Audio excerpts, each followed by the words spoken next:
Hello and welcome. Slowmade is a nourishing space for jewelers and makers that supports your desire to create a more soulful, handcrafted business and life, one that aligns with your values, your passion, and your creativity. I'm Christine Midgen, a jewelry artist and business owner with over 20 years' experience and the host of Slowmade. Anya Chang-DePuy is the talented artist behind the beloved jewelry brand WabiSabi Silver. I've been following Anya for a while on Instagram and I absolutely love her work, but I'm looking forward to talking to her about so much more. I saw on one of her Instagram posts that her metalsmithing journey began while she was traveling through India. It was there that she found her teacher and fell in love with the craft. Anya and I talk about a number of things, such as her background as a guide for students traveling to places like India and Thailand. We talk about the spirit of place and the inspiration that often comes from travel. Anya is currently living in a yurt on 640 beautiful acres in Colorado, and she recently finished building a straw bale studio with her own hands. I really love this conversation with Anya, and I think you will too. So let's go meet her. Hi, Anya. Thanks so much for joining me today on the podcast. I've been really looking forward to talking with you. And yeah, just welcome. I'm excited to have you here. Yeah, well, thank you for the invitation. I feel very honored to be here. Oh, well, what I'd like to do is have you just go ahead and introduce yourself as you might and tell a little bit about your work and where you're at. I don't even know where you're at. Well, my name is Anya Chang-DePuy, and I'm located in rural southwest Colorado, about Nice. 40 minutes outside of Durango, on 640 acres. So I'm Oh my surrounded. God. Yeah, That's I know. awesome. Yeah, and we have like herds of elk coming through. We saw a bobcat the other morning. So I'm in a pretty Wow. spectacular location. Yeah. And yeah, I am a metalsmith, of course, under the business name of WabiSabi Silver. Mm-hmm. And I started my smithing journey about 10 years ago, very spontaneously and unexpectedly, when I Yeah. was traveling in India. I saw that. I'm like, there's a good story there. I'd love to hear about that and how that kind of, I mean, what you were even doing in India at the time as well. Yeah, it was the year after I graduated college. I graduated with an anthropology degree. Okay. And I took a year off to travel through Asia. So I spent about 6 months in Myanmar Mm-hmm. and then 6 months in India, solo traveling and finding different ways to engage with community, a lot of kind of volunteer opportunities and work exchanges. So I had a lot of flexibility in my schedule. I had like nothing planned.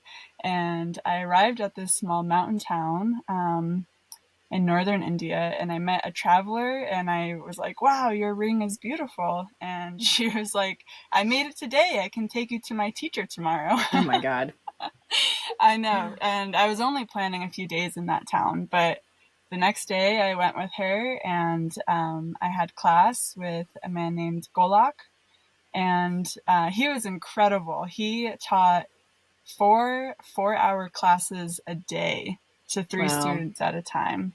Mhm. And he was in high demand. His classes were like almost always full. He was working really hard. Um, and I ended up staying a few weeks because I was so enamored. That first day, I walked in there with nothing, no skill, no experience, really like no even idea of like what I wanted to make. And I left with a ring that I had made, and it was just like pure magic to me. It was Yeah. so exciting. And I've always been someone who has loved crafting, building things with my hands. My mom tells stories of me when I was 5 years old. I would have my little crafting corner in the room, and I would just be like fully absorbed for hours. And this one time, she was doing something and she kept looking over, and I was working diligently on something. And finally, I was ready to show her. And it was a kite that I had made. Oh my I God. was, I did that too. I was ready to go fly it. So I was like, come on, Mom. And on our way walking over to the field, I stepped on the tail of the flight or the Oh kite no.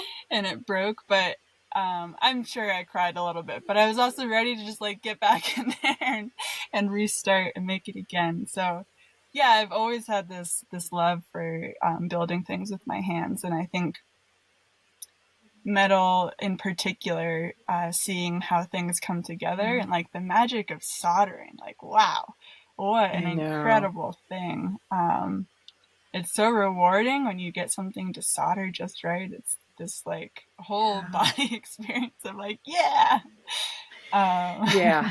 And vice versa when it doesn't go well. Yeah, It's like, oh my yeah, God. there's that too. So yeah, that first class in India like really altered my perspective on that craft. And I've never been someone that's worn much jewelry or has Yeah. had like a great affinity for it, but the craft of building something with metal and incredible stones from this earth has just it's been Yeah. so magical and wonderful. So you never had an inkling that this was something that you were going to end up doing? No, I had no idea. And actually, so I took a few weeks of classes with Golok and then I continued traveling. Mm-hmm. And after I had finished those 6 months in India, I was leading 3-month gap semester trips for students abroad. So God. I didn't have like a home base. I didn't really have a place I was living. So I was leading a fall semester, a spring semester, and then working for Outward Bound in the summer. Oh And my gosh. eventually I was leading a trip in India again, like 2 years after that first time I learned. And I just decided to buy like all the basic tools and gathered some stones while I was there. And then in between the programs I led, I started reteaching myself and becoming more and more familiar with the skills and the craft again. And so it was kind of like this slow entry back into it that, COVID was that interesting time where I was actually ready to finish. I had been leading trips abroad for almost 10 years and I was ready to be done. I was pretty burnt out from that. Um, and it just kind of coincided at the same time where all of a sudden, I had a lot more time and I was place based and it just kind of led into more of a full time gig. Yeah. What a neat thing. I would never even thought of that, but that's so cool that you were able to kind of create your life and be in a place that you wanted to be frequently and lead other students through that experience as well. Mm, That had to be just yeah. amazing. Yeah, in one of Yeah, those courses they got to do apprenticeships and one of them was silversmithing in India. So that was really fun to almost oh like circle yeah. back to that. Yeah. Isn't that serendipitous though? Just, being in the right place at the right time and suddenly there's the teacher there. Yes, absolutely. So I saw that you spent a lot of time in Thailand too, which is one of my bucket list places. So what were you doing over there? Was that again just taking the students through? I had my own time in Thailand before I started bringing students there. But really, I was a student. I was 16 when I went for the first time, Oh wow. and yeah, I was really fortunate to have parents who were quite attuned to my well-being, and I was quite unhappy in high school in the suburbs of Boston. And I think they just recognized I needed to be reminded that the world was so much bigger than my high school Yeah. and that town. So I went on a service trip that summer when I was 16 to Thailand, and similar to like that first class of smithing, it just like altered my world and my perspective and my sense of possibility. And Yeah. I went back every single year for 10 years since I was I think 16. I don't know about you, but I'm assuming because of your love of being there that there is just a spirit of place, that Yes. just kind of draws you in and, you know, it feels like home at times. And Yeah. I know for me in Hawaii, the people, the place, everything just felt so comfortable and welcoming, and it was just so good. I know, I felt like I was more myself in those Mm-hmm. places than I could be in the Yeah, US for a really long time. I And understand that. I've slowly, I have found home in this country, and I'm really grateful for that. But it took me a long time. Yeah. So then when did you really start making this a business? When did you kind of say, I'm going to give this a go and start selling your work? Um, the first time I think was I was about to lead a 3-month program to South America, and I tore my ACL like 3 days before we were meant to leave. Oh, God. Classic. And so I couldn't go. And I, at that time, went back to my parents' house and got surgery in that area. And they were actually leaving for Europe for that spring. So I had the house to myself and I was recovering. And, that was probably the first kind of mini deep dive I did, that like 3 month Yeah. of healing time. And that's when I started um, developing my business, and I picked the name WabiSabi Silver. Mhm. And as almost every other artist, I started with an Etsy, and Yeah. yeah, I moved from there. It took me a while to move out of Etsy to have the confidence and um, this sense of possibility. It took a while to get When were there. you on Etsy? Was it still good? It was okay, I guess. It was never I hear some people speak of it in that way of like maybe the bright Yeah. shiny days. I'm not sure I hit Yeah. It's those kind of like ones. pre-sale, before they sold the business Yeah, and the original person with the vision started, that's when it was really good. And once they sold it, then it just slowly started making a change. yeah.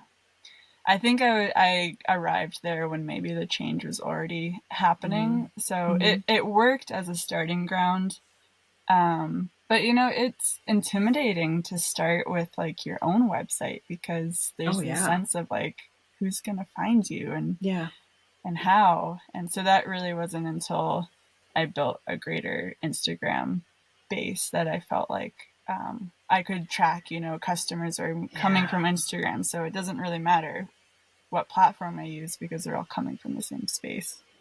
No, I absolutely get that. I think that's one of the hardest things for, artists to be able to do when you have something like Etsy that brings you the customers, but yet they're not your customers. You're really not technically supposed to communicate with them outside, of Right. Etsy or put them on an email list. Getting seen and continuing to be seen so that you can have a viable business is so difficult. And Yeah. for me, it was the same thing. I mean, I had the Facebook business pages Mm. until Meta started kind of changing that and made it much more challenging. And then thank God for Instagram. I know. What a blessing.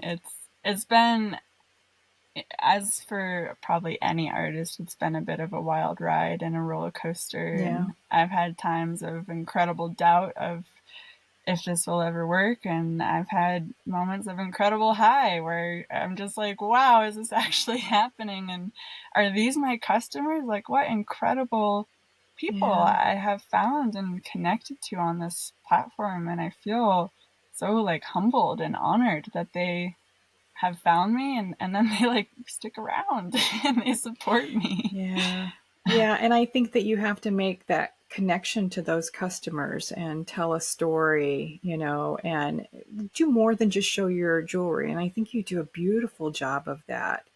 Mm. Um, I love when I see your posts. Your work is so beautiful. It's so clean, and the stones really do take center stage. There's not a lot Mm. of fluff around it, and but it's done in such a way that's so soft and just incredible. So Mm. I've been following you for a lot longer than you probably even know, before I even reached out. Well, thank you. That's very sweet to hear. Yeah. So I'd love to kind of hear why you chose the name WabiSabi Silver and what WabiSabi means to you. Yeah.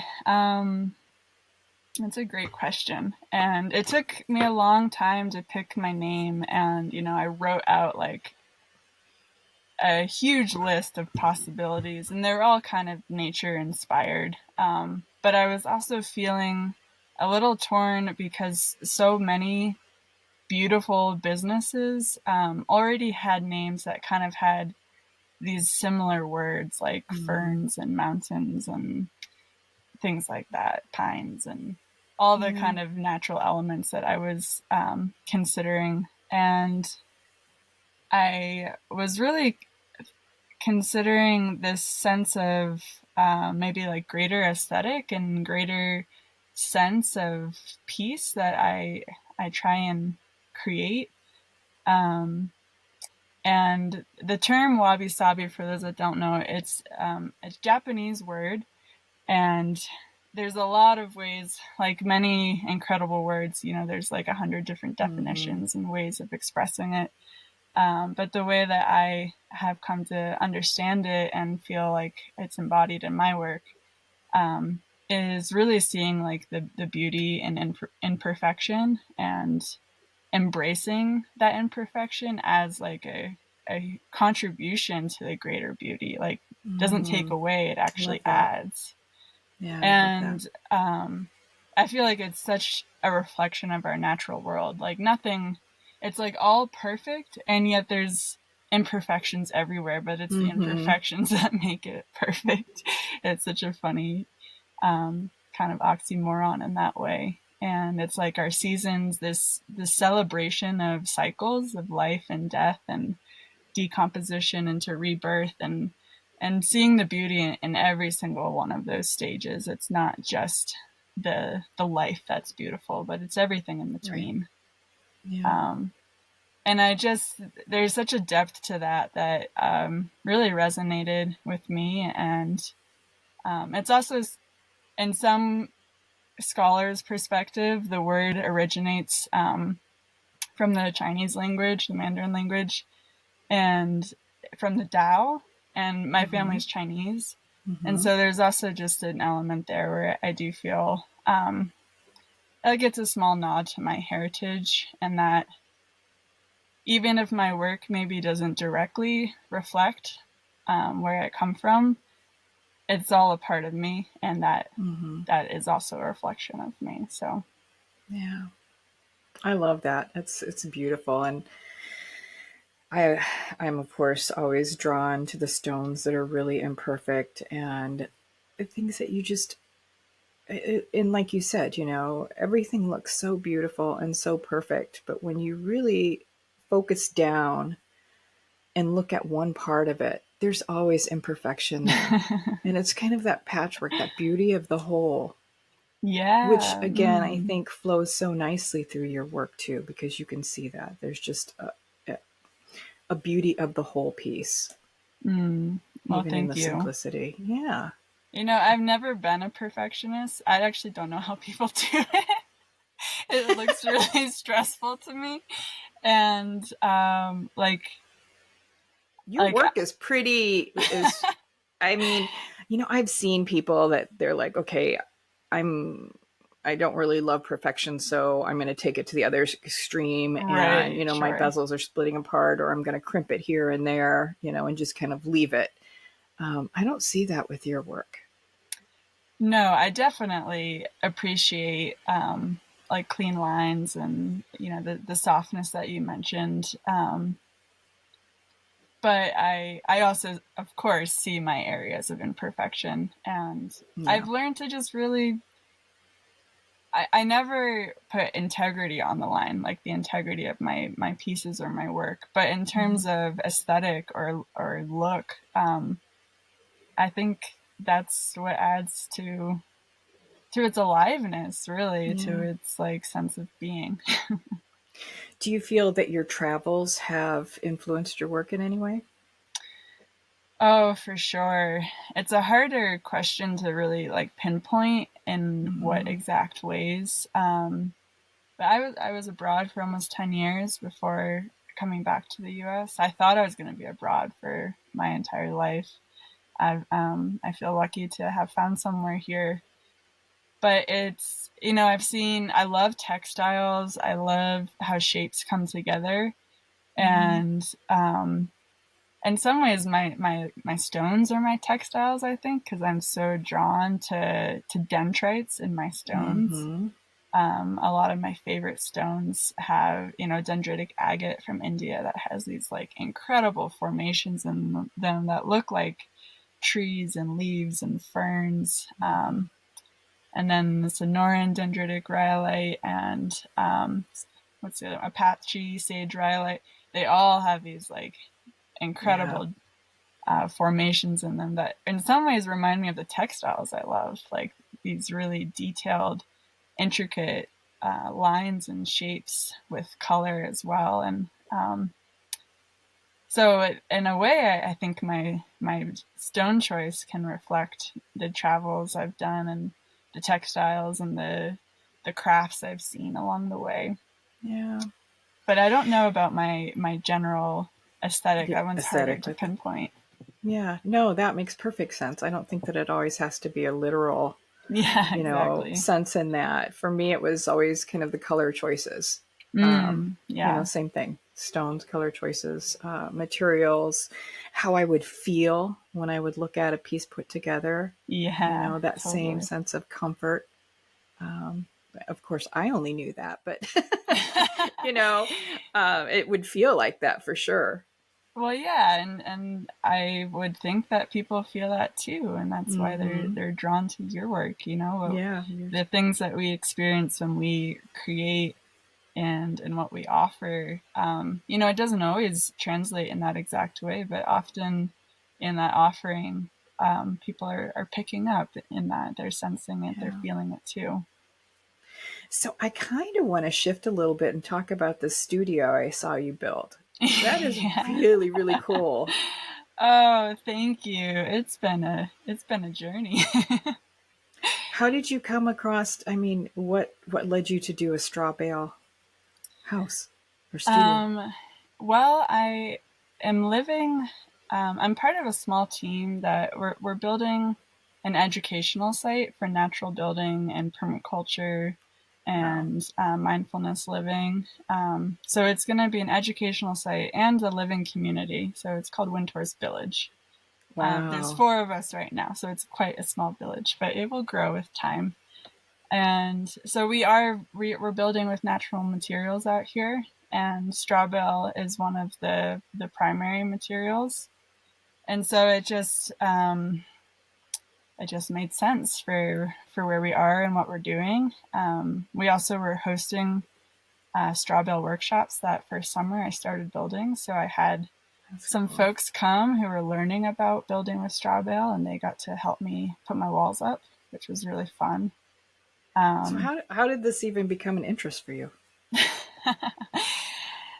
the building component, or Yeah, and even usually one thing leads to another. Like you kind of come to one thing and you're like have this vision of what you want to do then with it on a mm, broader sense. But that's a pretty niche, at least well, I'm in the Midwest, so that's not something we see here. Maybe it is more so in Colorado, but it seems like kind of a niche, um, how do I want to yeah, say it? Not form of architecture. yeah.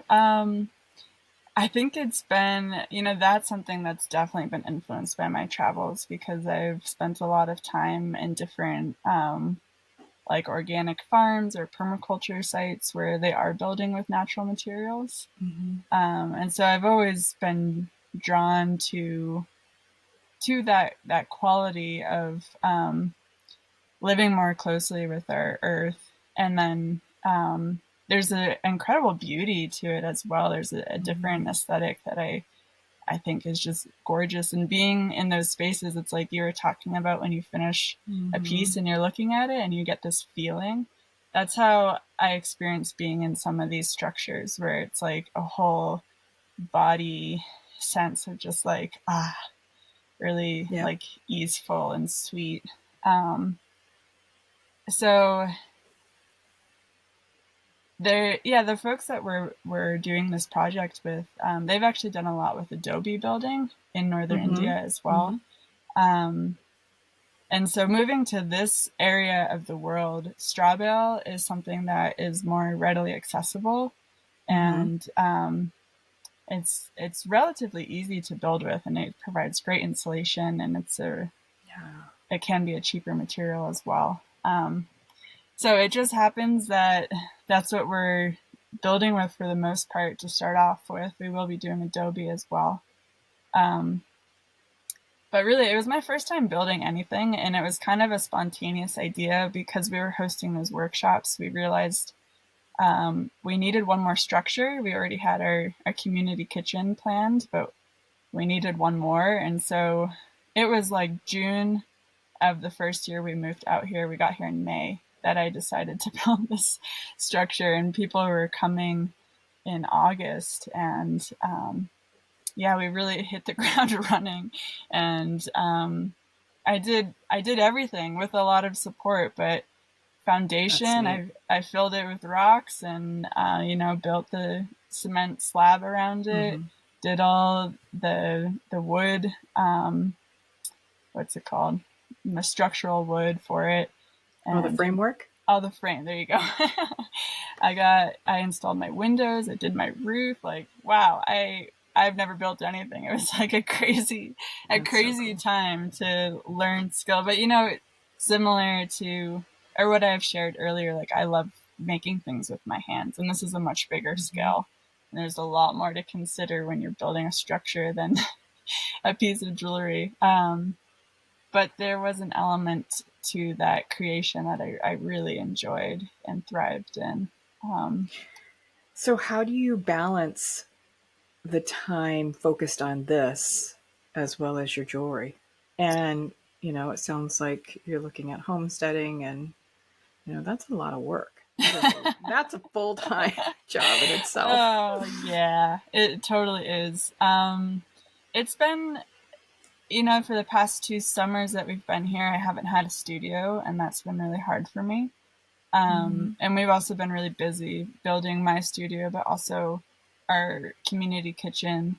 And we have a geodome, a greenhouse geodome that we just got up, and another smaller tool shed that's about the same size as my studio. I want to come live with you. Yeah, come.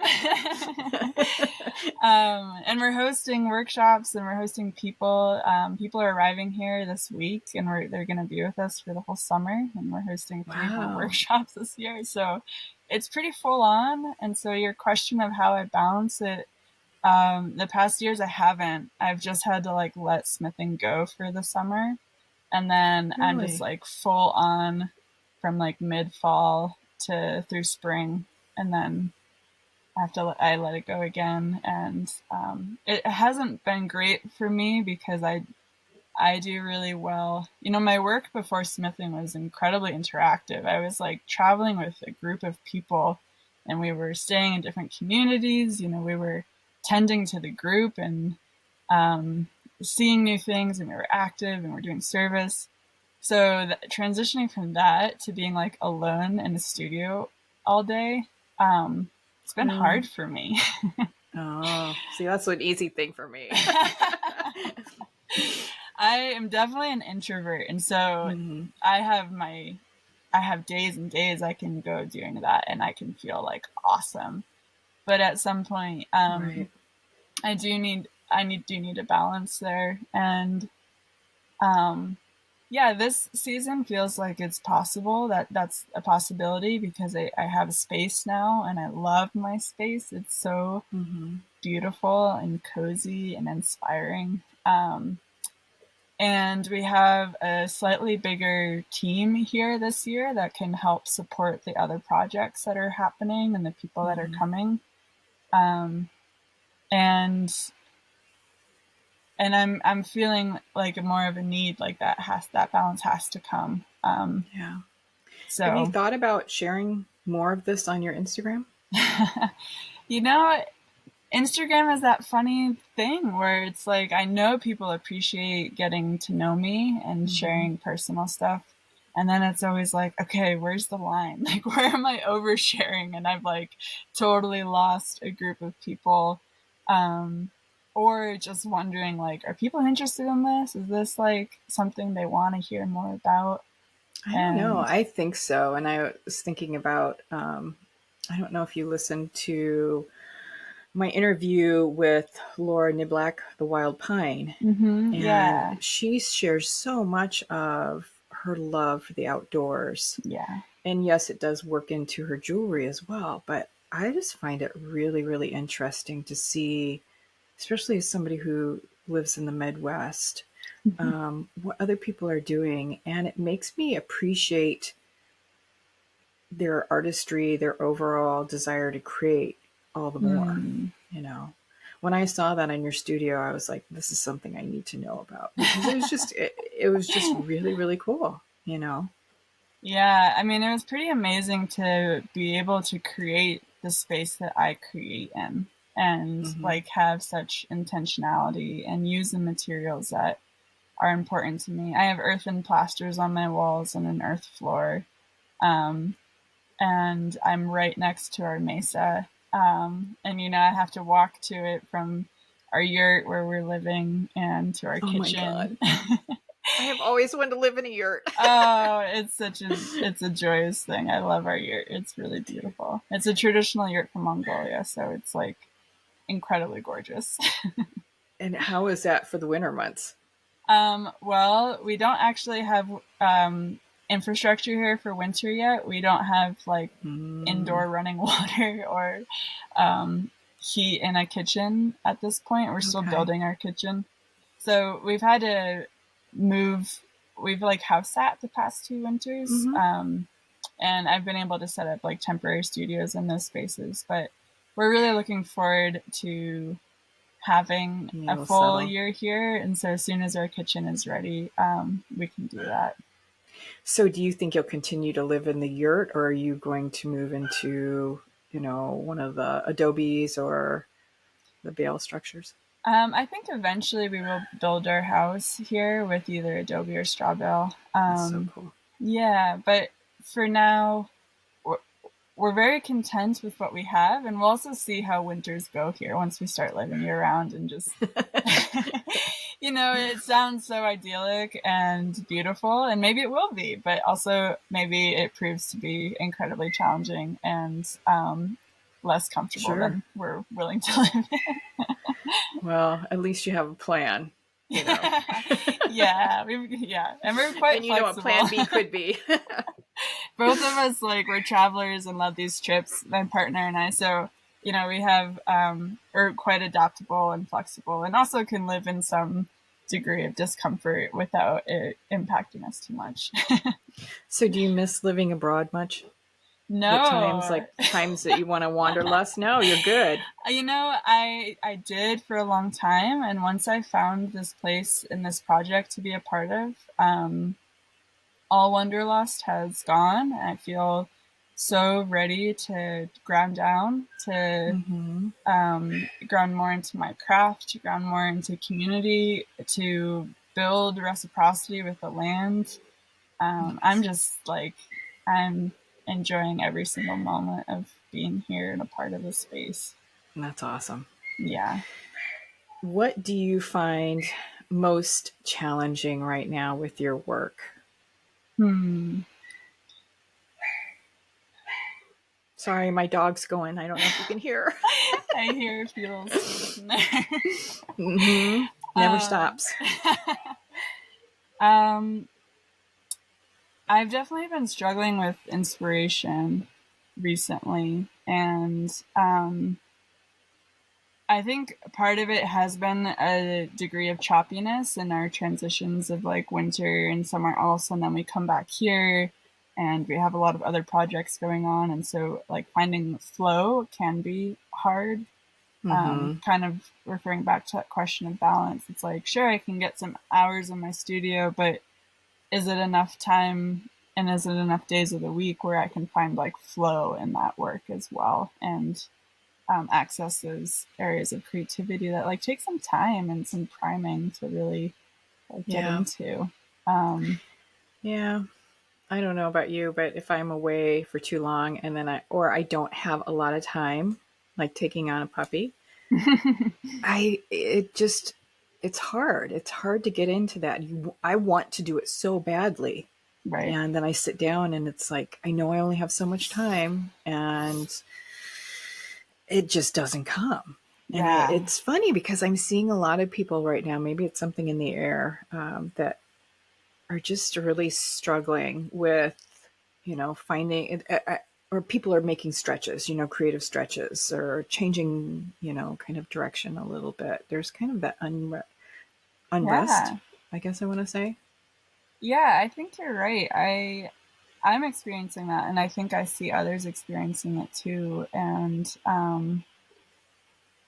I think it's this interesting balance of like taking responsibility, for my own process and what comes and how I can nourish that process to unfold more easily or more gracefully. But there's also the component of when it seems as though folks are less engaged or interested than Mm-hmm. at other times.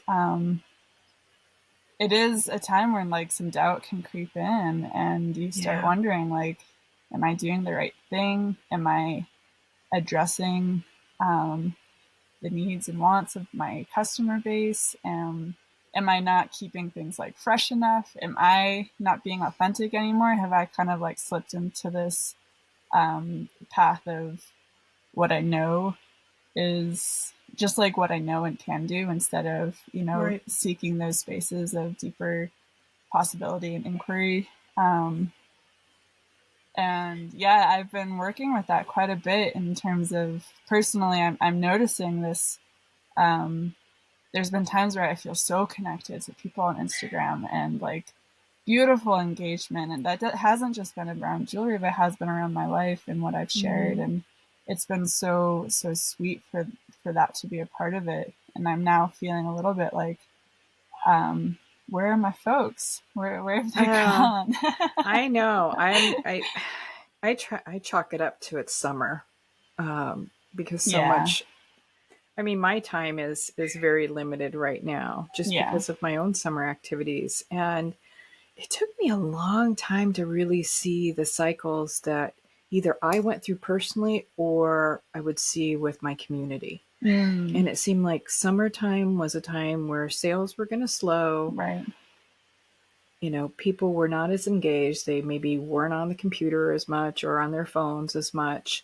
And yeah, that can be a tough one. It can be really tough not to, take it personally. Now, now it's just a sense that I really want to make things, but I need to move them out of the studio. I Right. need to sell some of these things, and there's just a restlessness of not having enough time to commit to it. Totally. Yeah. Yeah. And I think the way I have decided to address that, and we'll see how long this lasts. But an idea I have is just starting to create from that, doing the best I can to access those deeper sense of creativity and following those lines, even though those are the Mm-hmm. pieces that usually require a lot more time, a lot more work. But they bring me greater joy and Yeah. they are just, they keep the craft alive for me. Um, and so there's no guarantee that those pieces are going to sell, but there is this, what I have noticed in my own fluctuations of engagement with folks is that the times that I'm further away from my authenticity, um, they are as well. They're further away from me. And it's almost Yeah. like they can really sense when you're creating Oh, from I that think whole they can. space. Yeah. I think your pieces, I don't know. I think because you put so much of yourself into each one as you're creating this with your hands, and it's coming from your head and your heart. Yeah. I think that it carries that energy, because I know when I start to feel uncomfortable, or maybe the bills are starting to pile up and I really need to make some sales and I'm trying to figure out how to do that, and that plays into my material choices or, Sure. my thought patterns around a piece, those just don't work out very well. Mm. And it's really when I sit down and take that stretch of, I'm just going to make something for the fun of it because I need that. Those are the pieces that it surprises me because it can be so different from what I'm doing. But, Yeah, exactly. the people that have been with me over the years really love that. And I think it's going to be the same thing for you too. Totally. Yeah. I mean, they want to see us like stretch and grow and Yeah. try and that's what we need too, right? That is like our authenticity coming out in our craft form. And whether or not that directly translates to greater engagement or sales, who knows? But it at least makes me feel, it allows me to come from a space of like greater wholeness and abundance Mm-hmm. instead of like scarcity mindset. And I think Mm-hmm. as soon as I start moving from that scarcity mindset, that is when, my decisions around materials and designs is impacted because I don't want to like use too much in case things don't sell. And then Yeah. I think you're right. Like it totally, that energy like is totally transmitted through our work and our offerings. Mm-hmm. Yeah. And I know that's not a place that I want to come from. And so there's like both, right? The reality of like needing to meet our financial needs and also knowing that in order to like do that, it requires this space of like faith and um, internal stability and just being like, okay, right now it's not like the best, but things are always changing. Like that's the one Yeah. thing we can always count on. Things will change. So if you weren't doing the workshops, do you think you could rely on your craft solely to sustain you? Well, I have been. I'm actually not earning any money from these Okay. workshops. Oh, Yeah. okay. This is, You I mean, should. it's right now this is a life project for me. I feel really honored to be a part of it. I feel so grateful.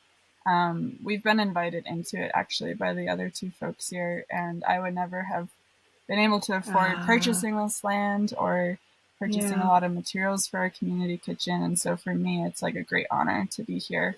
And it's how I want to live. This is like the way I can imagine living in the US is in community. Well, then I assume too it's how your structures get built. Yes, So absolutely. that is, that's a form of payment. Yeah, for sure. Yeah, this place is serving me as much as I'm serving it, and therefore, like, Oh, I'm happy to give to it. And one day, when we have a bit more money and income, I will be reimbursed in that way. yeah.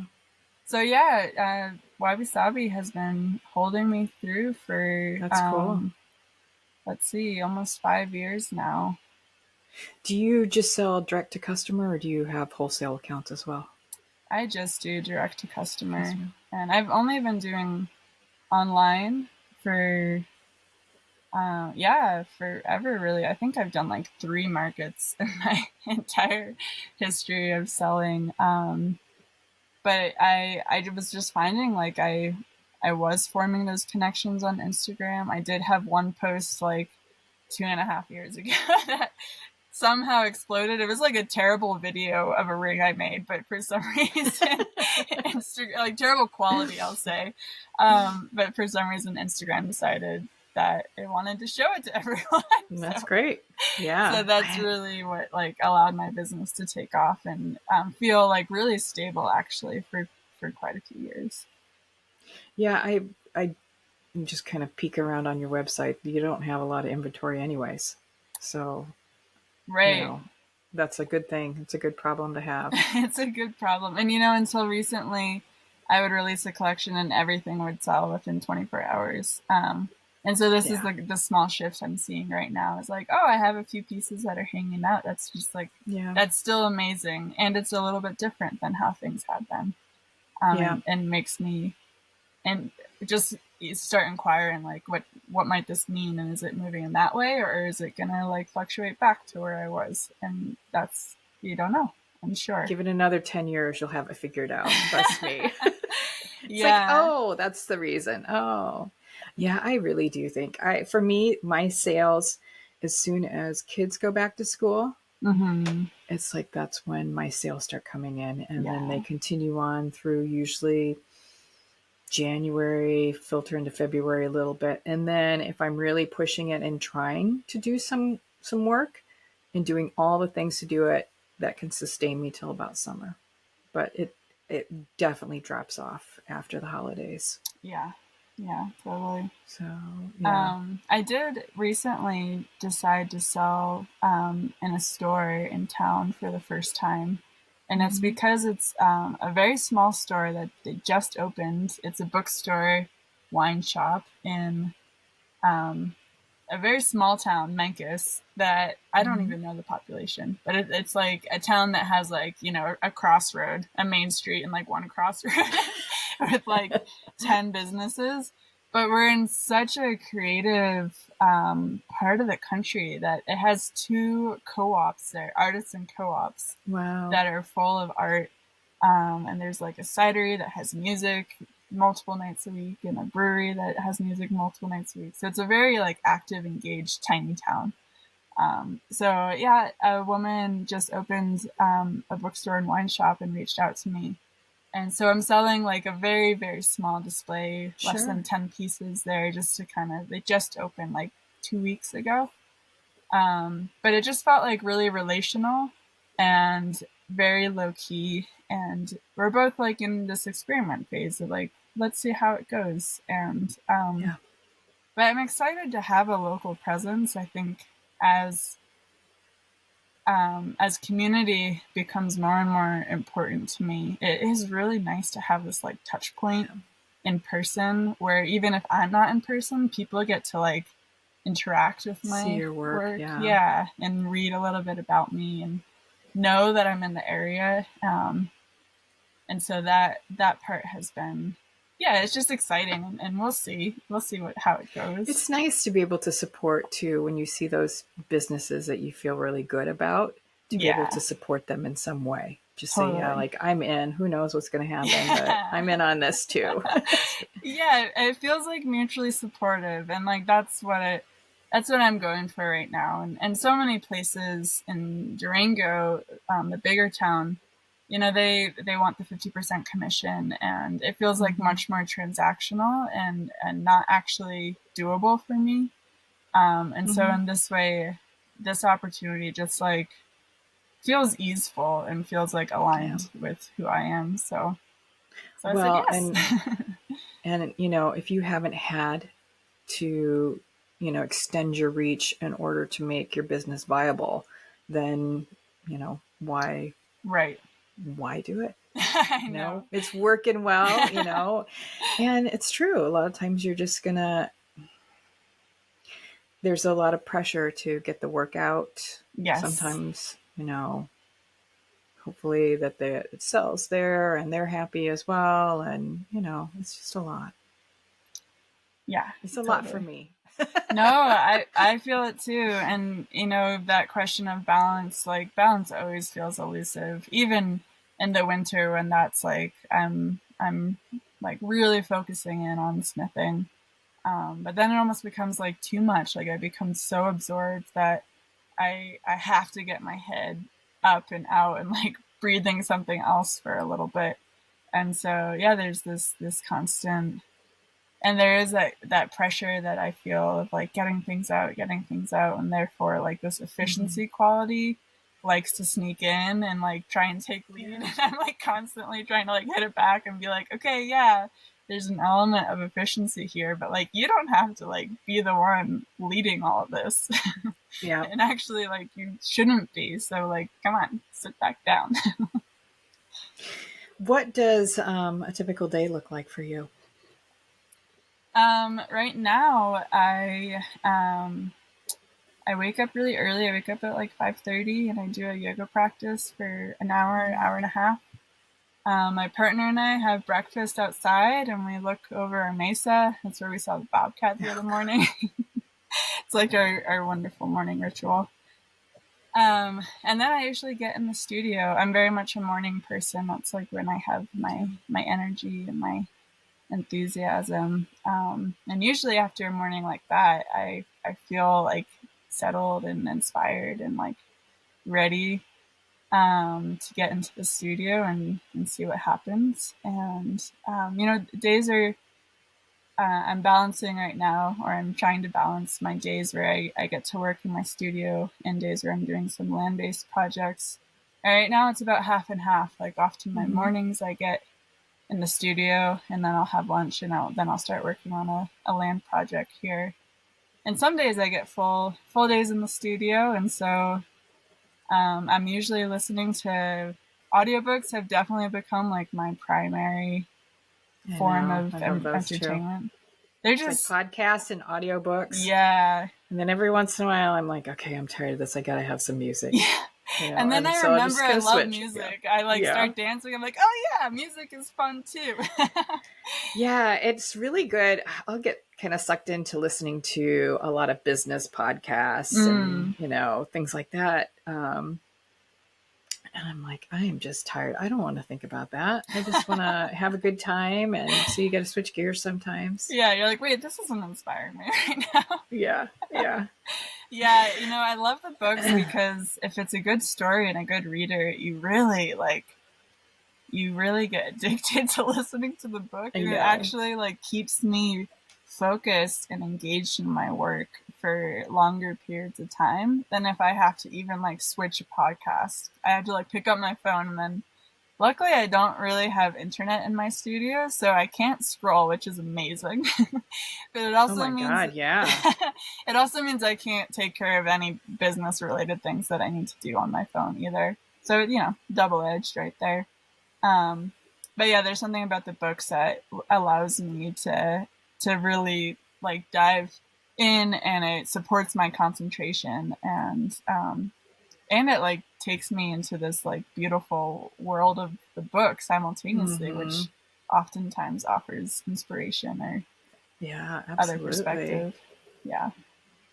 Yeah, I need to listen to more fiction. I tend to do a lot of the nonfiction, and it's like that's not as inspiring.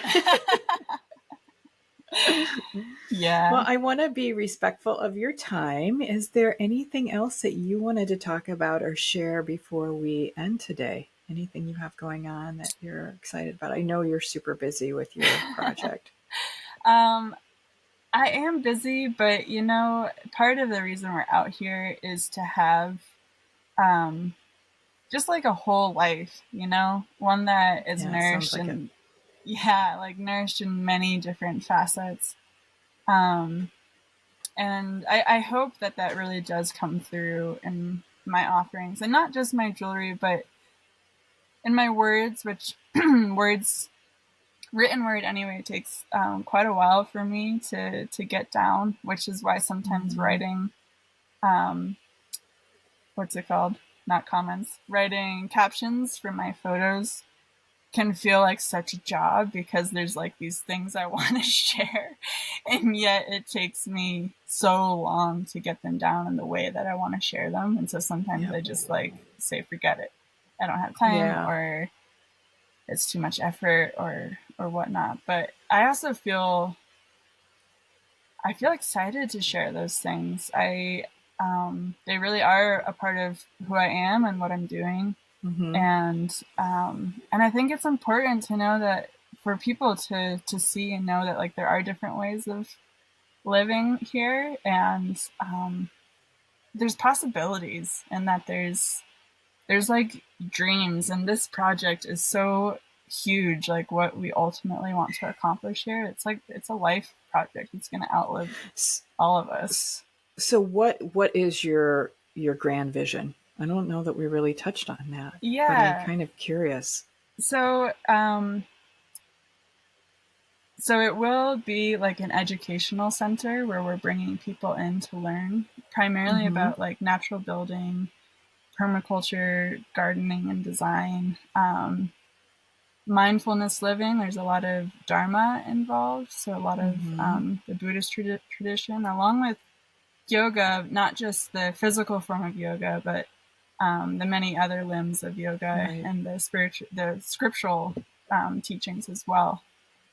Um, so we plan on being like a living village. So having quite a few people this is their home, and it would be amazing for that to be intergenerational and diverse Yes. in all forms. And in that way, it's like so much work, but that's where the village comes in, right? It's like we Mm-hmm. can't do it all. Like homesteading does sound exhausting, but actually, we're doing like village homesteading where things are shared, responsibilities are shared, and Right. um, we don't have to do it all ourselves. And I think that's what something that a lot of people struggle with in our country is like, oh, we have to do it all, and we've got this thing and that thing, and often we do because we don't have the folks Right. around us to help support. Um, so we'll have like a meditation center, and we'll have little spaces for people to hermitage. So I have like a Oh my quiet God. meditation for extended periods of time, and yeah, a living community. So homes and That um, just, sounds so neat. If I ever get enough guts to run off, I yeah, always, run I, here. yeah, I'm like, that sounds really, really good. That's exactly what Yeah. I would love, And you it know? feels like all of that feels really supportive of my craft, with even though I have to split my time now, like it's all for my craft ultimately, or it's for each Mm-hmm. other. They all are supporting each other. And that's kind of the life I am working to weave. Like I want to weave all these things together so that Yeah. it can like hold me in a way that when one thing is wobbly, like the rest has got me. And so I'm not so dependent on one thing to like bring me stability or happiness. And what a beautiful vision. Thank It's a you. grand one. I love it. I It's a grand absolutely love one. it. I can't wait to kind of continue to follow along and see what you're doing. Oh, well, thank you. It really is a joy to share. And so thank you for inspiring me and kind of like pulling these things out of me and Oh, reminding me sure. that they are meaningful and important to share. Oh, absolutely. I honestly think that our world would be a much better place if we had villages around us, you Mm, know, yeah, supporting each other. It's one of the things that I really miss about Hawaii is having that yeah, intergenerational living. yeah. We have auntie and grandma and, Mm-hmm. everybody around, and also sharing in the departure of life, Yeah, having that family bond and that community around you as you're moving along to your yeah. next Oh, it is adventure. so important. Yeah. Underratedly, like that is likely one of the most important things in our lives. Yeah. So, Yeah. where can people best connect with you, find you, see what you're working on? Yeah, I'm quite active on my Instagram. That's WabiSabi Silver. There's an underscore WabiSabi underscore Silver. Or on my website, wabisabisilver.com. And if you're interested in any of the land-based things we're doing, you can find us at earthvilleinstitute.org. And that Oh, I'm talks, definitely going to look that up. And yeah. I'm going to put that in the show notes too. Oh, great. Yeah, that gives a whole overview of who we are and our vision, what we're hoping to do here. And then it also has like our event details, so our different workshops that we're offering and things Really like that. cool. Really, really cool. Yeah. Well, thank you so very much for taking the time with me. I know you're super busy with your upcoming workshop. That'll be a lot of fun. And yeah, just thank you so much. It's been such a pleasure to connect with you. Yeah, well, thank you so much for having me on here. It's been a joy, and just appreciate your presence and Thank what you're you. Yours offering as this well. community. Thank you. Yeah, Thank you very much. yeah. If you're enjoying this podcast, I would like to ask you to take a moment to rate and review Slowmade on your favorite podcast listening platform, and maybe even share an episode with a friend. This really helps in spreading our message as independent artists. You can also support the Slowmade podcast by joining the Slowmade community on Patreon. I've made the membership extremely affordable, starting at $3 a month, and every dollar goes towards the cost involved with producing and maintaining the podcast. And if you would like to be a guest on the show or have someone you'd like to hear me interview, please send me a DM on Instagram at Slowmade Podcast. Thank you so much for listening.